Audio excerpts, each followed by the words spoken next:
नमस्कार, welcome back to my YouTube channel गावराने कसल चवमध्ये मी पूजा तुमचं स्वागत करते। आणि आज आपण आचारी पांढरा रस्सा कसा बनवतात मटणाचा त्याची रेसिपी बघायची आहे। खूप साध्या सोप्या पद्धतीमध्ये पण इतका टेस्टी लागतो की नाही पांढरा रस्सा हा। तर तुम्हाला तांबड्या रस्स्याची रेसिपी जर बघायची असेल तर ह्या डिस्क्रिप्शन बॉक्समध्ये मी लिंक टाकते। तांबड्या रस्स्याची रेसिपी पण मी टाकलेली आहे। चला तर मग काय काय केलेलं त्यांनी सांगते। सगळ्यात आधी पातेलं गरम करून घेतलं आणि त्यामध्ये तेल टाकलं।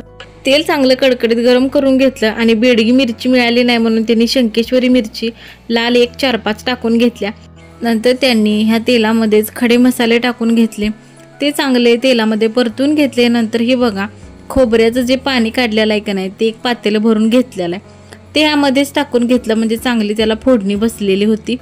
पाणी टाकून ओलं खोबरं मिक्सरमधून बारीक करून घेतलं आणि नंतर त्याच्यामध्ये पाणी टाकून एका गाळण्यानं गाळून घेऊन असं पांढरं पाणी काढलं जातं, त्याचं म्हणजे खोबऱ्याचं दूध काढलं जातं, हे टाकून घेतलंय। नंतर ह्यामध्ये बघा लगेच त्यांनी आळणी पाणी टाकलेलं, मटणाचं आळणी पाणी जे काढलेलं होतं ते म्हणजे मटण शिजवताना मीठ टाकून आणि हळद टाकून मटण शिजवलेलं त्याचं आळणी पाणी टाकलं।